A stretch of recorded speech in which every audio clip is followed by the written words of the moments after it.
Hello guys, this is Gunaragulan from GR Tamil Tech School. So இந்த வீடியோவில் நாங்கள் பார்க்க போகிறது வந்து பிரேக் அண்ட் கண்டினியூ. இந்த பிரேக் அண்ட் கண்டினியூக்குள்ளே போகிறதுக்கு முன்னாடி நான் ஒரு கான்செப்டை வந்து எக்ஸ்பிளைன் பண்ண மறந்து விட்டேன்னு நினைக்கிறேன். அதாவது இன்டென்டேஷன். அதாவது நீங்கள் வேறு ப்ரோக்ராமிங்லேருந்து வந்திருப்பீங்கன்னு சொன்னால் நீங்கள் அங்கே நோட்டீஸ் பண்ணியிருப்பீங்க எல்லாத்துக்கும் வந்து நாங்கள் செமிகோலன் யூஸ் பண்ணி முடிப்போம்.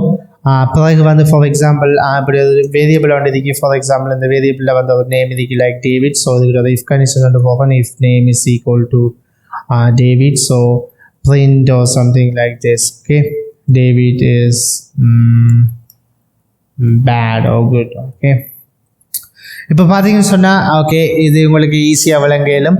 ஸோ இந்த பைத்தனில் என்ன ப்ராப்ளம்னு கேட்டால் இப்போ ஃபார் எக்ஸாம்பிள் மற்ற ப்ரோக்ராமிங் லாங்குவேஜில் எப்படி ஒரு கேர்லி ப்ரைசஸ் இருக்கும், அந்த கேர்லி ப்ரைசஸுக்குள்ளே கோடிங் இருக்கும், செமிகலோன் எல்லாம் யூஸ் பண்ணுவோம். பட் பைத்தனில் செமிகலோன் எதுவுமே கிடையாது. பட் செமிகலோன் யூஸ் பண்ணலை அப்போ வந்து ஈஸி என்று நினைச்சதை நம்ம என்ன சொன்னால், ஃபார் எக்ஸாம்பிள் இந்த பைத்தனை வந்து இந்த ஸ்பேஸ் இன்டென்டேஷனில் தான் வந்து ஒர்க் பண்ணும். ஃபார் எக்ஸாம்பிள் இதில் இந்த இப்படி வந்ததுன்னு சொன்னால் இப்போ இது வந்து வேலை செய்யாது, இந்த கோட் வந்து எக்ஸிக்யூட் ஆகாது. இது வந்து இன்டென்டேஷன் வந்து காட்டும். அதுக்கு ஒழுங்கான இப்போ ஃபார் எக்ஸாம்பிள் ஒரு ஸ்பேஸுமே லைக் டேவிட்ஸ் ஓகே. ஸோ ஒரு ஸ்பேஸ் சிம்பிளாக சொல்லணும்னு சொன்னால் ஒரு ஸ்பேஸ் மிஸ் ஆகுனா கூட பைத்தனில் வந்து ஒர்க் பண்ணாது. இதுதான் வந்து பைத்தனில் ஒரு ஹெடேக்கான விஷயம் பிகினர்ஸுக்கு. அதாவது செமிகலோன் இல்லை, கேர்லி ப்ரைசஸ் இல்லை, ஃபார் எக்ஸாம்பிள் செமிகலோன் இல்லைன்னு நாங்கள் சொன்னாலும் வந்து பைத்தனில் வந்து இந்த இன்டென்டேஷன் எரர் வந்து ஒரு இன்டென்டேஷனை மெயின்டைன் பண்ணுறது வந்து பைத்தனில் வந்து முக்கியமாக ஒரு காரணமாக அமைகின்றது. முக்கியமான ஒரு பொறுப்பாக ஒரு டெவலப்பர் முக்கியமான ஒரு கைட்லைனாக வந்து இந்த இன்டென்டேஷனை வந்து ஃபாலோ பண்ணுறது வந்து முக்கியம். ஸோ இது ஓட்டோவாக வந்து சிப்லைன் டெக்ஸ்ட் உங்களோட டெக்ஸ்ட் எடிட்டரை செய்யும். பட் சப்போஸ் நீங்கள் கோடிங் எழுதக்குள்ளே வந்து ஒரு ஸ்பேஸ் இடைவெளி விட்டால் கூட வந்து அந்த கோட் வந்து எக்ஸிக்யூட் ஆகாது. காரணம் என்னன்னு கேட்டால் பைத்தன் வந்து இன்டென்டேஷன் அதில் வந்து பெர்ஃபெக்டாக வந்து செக் பண்ணி தான் வேலை செய்யும்.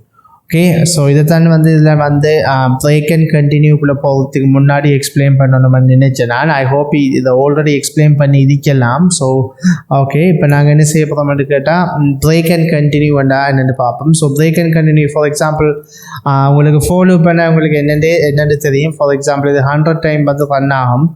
ஸோ 100 டைம் ரன் பண்ணக்குள்ளே ஓகே உங்களுக்கு ஆல்ரெடி பிரேக் வந்து நாங்கள் பார்த்தது எங்கன்னு கேட்டால் வி லேர்ன்ட் அபவுட் பிரேக் இந்த ஐ திங்க் லிஸ்ட் செக்ஷன்லேயோ இங்கேயோ அந்த டேட்டா பேஸில் அதை கண்ட உடனே அதை பிரேக் பண்ணுறது, அதாவது அதுக்கங்கால லூப்பை ரன் பண்ணாதுன்னு சொல்கிறது.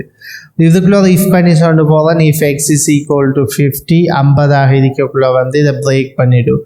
இப்போ நீங்கள் பார்த்தீங்கன்னு சொன்னால் எக்ஸ் வந்து 50க்கு வந்தோடனே வந்து 50ஓடே நின்றுதும். So we have to see okay. Okay, we have to print first. Okay, x print பண்ணணும். பார்த்தீங்க சொன்னால் 49ல் வந்து நிற்கிது. ஏன்னு கேட்டால் you know why? Because it started 0வில் ஸ்டார்ட் பண்ணுறதால 49ல் வந்து நிற்கும். ஓகே, இங்கே மேலே போட்டோம்னு சொன்னால் 50ல் வரும்.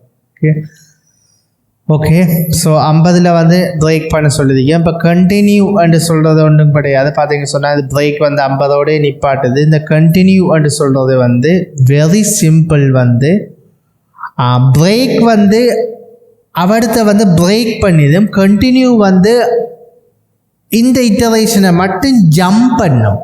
ஓகே, பிரேக் வந்து என்ன செய்யணும்னா பிரேக் அடித்து நின்றதும் கண்டினியூ வந்து இப்படி ஜம்ப் பண்ணி போகும். அதாவது நான் இப்போ அதை ப்ராக்டிக்கலில் காட்டக்குள்ள விளங்கும். ஃபார் எக்ஸாம்பிள் இப்போ இதை ரன் பண்ணன்னு சொன்னால் அதாவது 99 வரைக்கும் போயிருக்கும். பட் எங்கே 50 இப்போ வழியாக பார்த்தீங்கன்னு சொன்னால் 50 மட்டும் மிஸ் ஆகிருக்கும். இது வந்து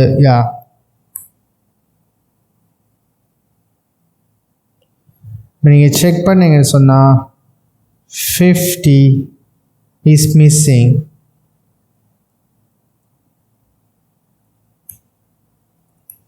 ஓகே, நாங்கள் அந்த இதுக்கிட்ட தான் வந்து அந்த எக்ஸை போடணும். ஓகே,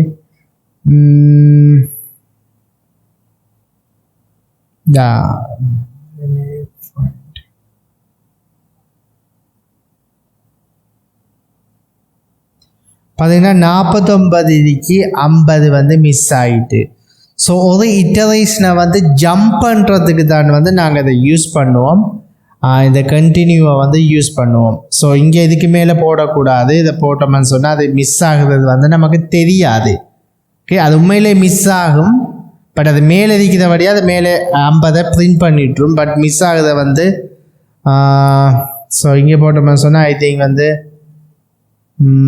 லைக் அதுக்கு மேலே தான் மிஸ் ஆகுத மாதிரி காட்டும்.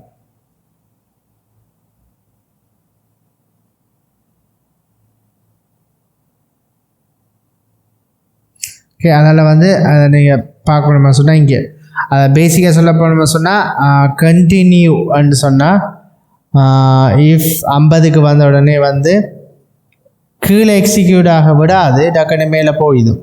இங்கே மேலே எதிக்குமென்று சொன்னால், ஃபார் எக்ஸாம்பிள் இது மேலே எதிக்குமென்னு சொன்னால் 50க்கு வந்தோடனே கீழே எக்ஸிக்யூட் பண்ண எதுக்குமே இல்லை, அப்போ பிரிண்ட் பண்ண தேவையில்ல, 50லேயே தொடங்கும். ஓகே, இப்போ உங்களுக்கு விளங்கிதிக்கும் இந்த கண்டினியூன்னு சொல்கிறது என்ன நடக்குமென்னு சொன்னால் இதுக்கு அங்கே போக விடாது, கீழே போக விடாது, ஜக்கண்டு இந்த இட்டரேஷனை விட்டு ஜம்ப் பண்ணி அடுத்த இட்டரேஷனுக்கு போயிடுது.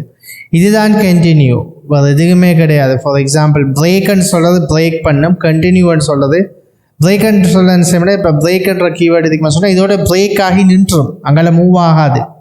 பட் கண்டினியூன்ற ஒன்று இதுக்குமான்னு சொன்னால் இங்கே வந்து இதை விட்டுட்டு இங்கே போகும். ஓகே, இது மேலே இருக்கக்குள்ள எங்களுக்கு தெரியாது, காரணம் என்னன்னு சொன்னால் இங்கே வந்து இப்போ 50ல் இப்போ 50வது வருது, இங்கே போகக்குள்ள அது பிரிண்ட் ஆகிடும். பட் உண்மையிலே இந்த கண்டினியூ எதுக்கு யூஸ் பண்ணணும் கேட்டால் இப்போ ஃபோலுப்புக்கு இல்லை கூட கோடிங் இதுக்கு இப்படி இருக்கேன்னு சொன்னால், ஃபார் எக்ஸாம்பிள் கண்டினியூ யூஸ் பண்ணக்குள்ள வந்து இப்போ 50வது இட்டரேஷனில் வந்து இதுக்கிட்ட நின்றுட்டு இங்கே அதில் போகாது, கீழே போகாது, மேலே போய் அடுத்ததுல வந்து கண்டினியூ ஆகி போகும்.